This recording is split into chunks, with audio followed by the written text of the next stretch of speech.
자, 이젠 이재명, 한동훈, 이재명 양당 대표의 회담으로 한번 가볼 텐데요. 지금 뭐 교착 상태인 것 같기도 해요. 이제 이재명 대표가 코로나19 확진으로 연기가 돼서이기도 한데 여러 가지 의견 조율도 좀 개운치가 않고 어떻게 회담을 하느냐 방식도 네. 좀 개운치가 않아요.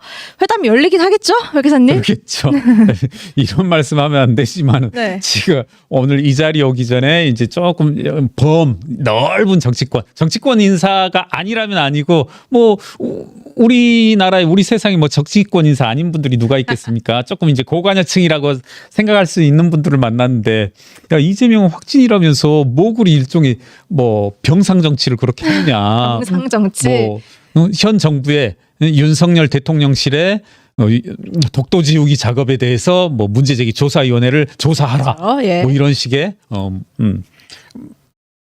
어디를 닮은 듯한 그런 정치들을 계속하고 있는데 그럴 거면 좀 뭐 확실한 이와 같은 회담에 대해서도 입장을 내주는 게 맞지 않나. 더군다나 이제 보니까 한동훈 당대표는 생중계를 하는 것이 국민들에게 좋고 뭐 여러 가지 것들을 밝히는데 여러 가지 유리할 것으로 생각하나 회담의 전제 조건으로 삼지 않겠다 뭐 이런 발표도 오늘 한 아침 회의에서 예, 얘기했습니다. 그렇더라고요. 예. 네. 그렇게 본다라면 저는 여하튼 정치의 가장 유력한 수단이 대화이고 말이니 많고 빨리 좀 만났으면 좋겠다 서로 간에. 예. 그리고 지금 보게 되면 이러한 일련의 과정들이 의도했든 의도치 않든 뭐 이재명 대표에게는 그 전력이 있잖아요.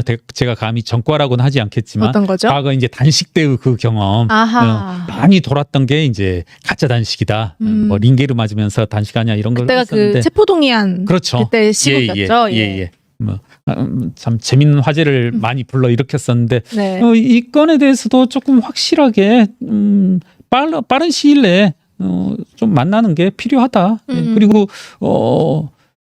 양당의 대표가 만나는 이만큼 어떤 식으로든 뭐 가시적인 성과를 내기 위해서 서로 간에 양보를 해야 되지 않겠습니까? 어떤 부분에서든. 네. 네. 그런 면에서 국민들에게 조금이라도 뭐 정치의 본령을 보여주는 그런 무대를 조금 보여줬으면 좋겠다 이렇게 생각합니다. 어쨌든 양쪽이 이렇게까지 얘기를 했으니 회담은 성사가 될 것 같긴 한데요. 네. 문제는 말씀하셨다시피 내용과 성과가 중요한 거잖아요. 사실 민주당과 이재명 대표는 당연히 아까 말씀하신 최상병 특검법을 앞세우고 있고요.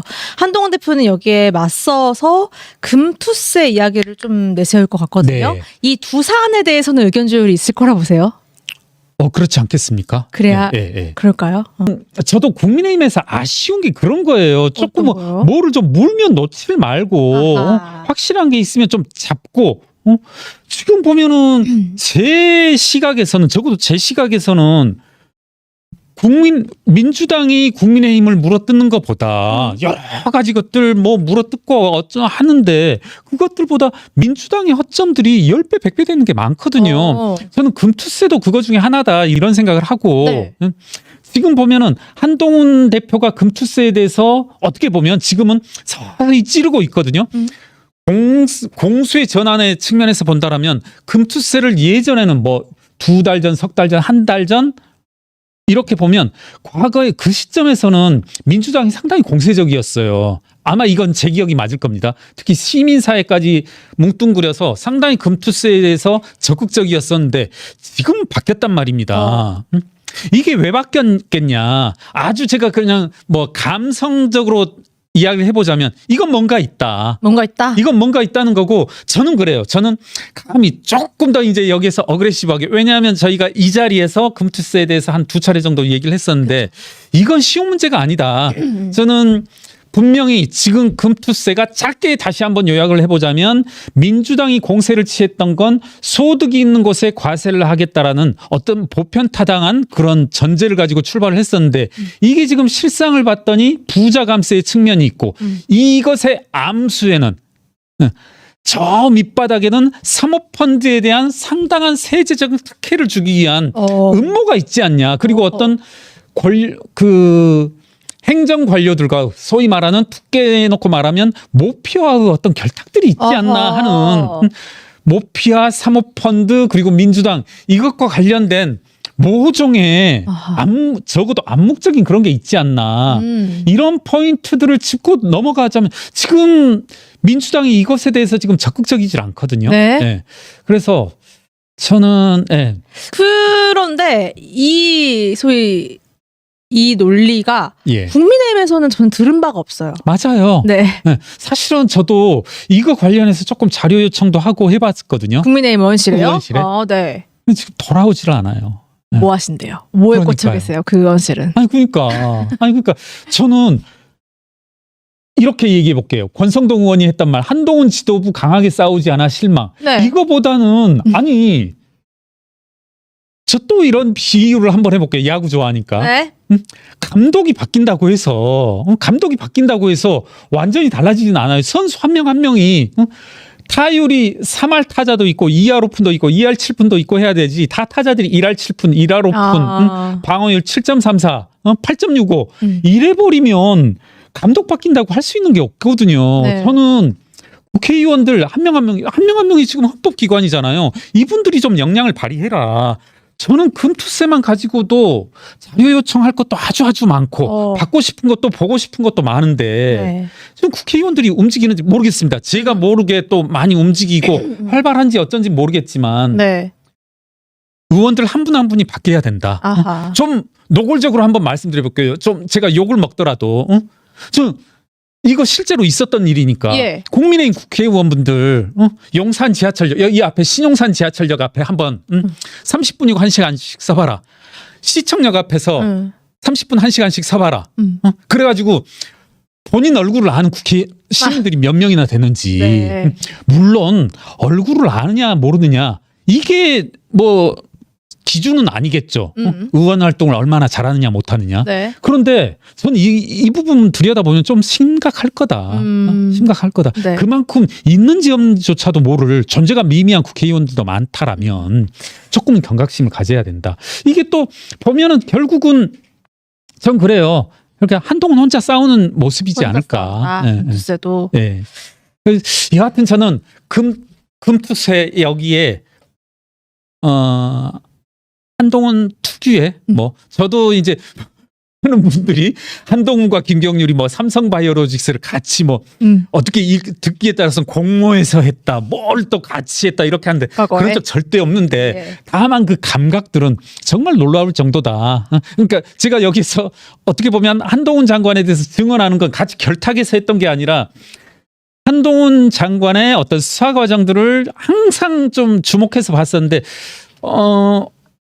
감히 말씀드리면 좀 천재적인 감각이 있다? 감각과 직관, 논리력, 이해력 이런 것들이 있는 것으로 봐서는 좀 그런 기대, 근거 없는 자신감, 근자감 이런 이야기 하는데 금투세에 대해서도 이 양반이 좀 뭔가를 잡았다. 또 감히 말하건대 내가 잡은 것과 좀 비싼 맥락이지 않을까 하는 생각. 이걸로 제가 정말로 한 번도 교신을 해본 적은 없습니다. 없지만 네. 여하튼 저는 금투세가 민주당의 약한 고리 일 거다.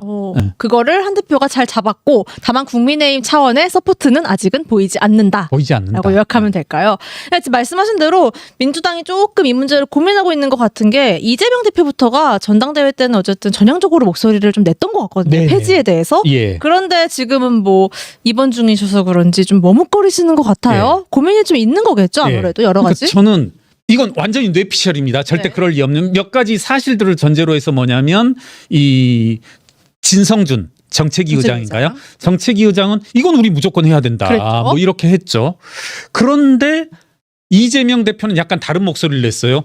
과거에 내지는 민주당의 의사결정 메커니즘에 따른다라면 이건 일방적으로 진성준 너가 감히 이런 이야기를 해?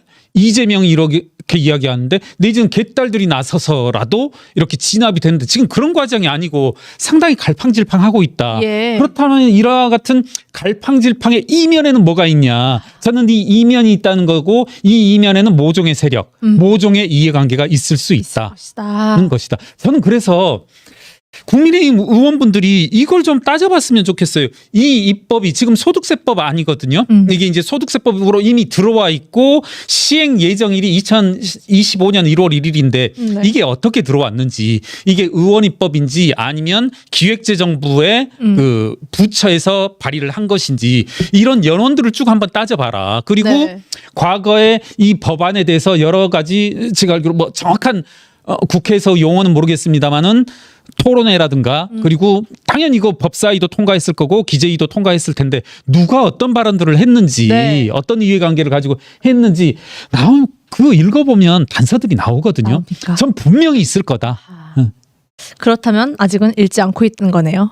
뭐 잡았다는 얘기가 없으니까. 네. 네. 좀 더 분발하시라라고 말씀을 해주셨고요. 그래야죠. 이거는 이제 국회의원분들이 해야죠. 네.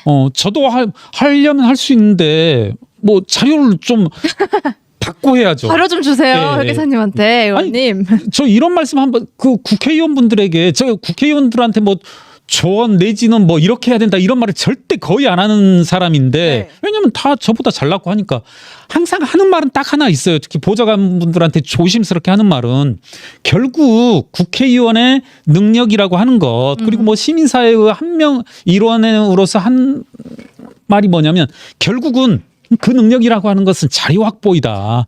자료 좀 잘 확보해 주면 예. 그거로부터 나오는 거다. 그렇습니다. 네.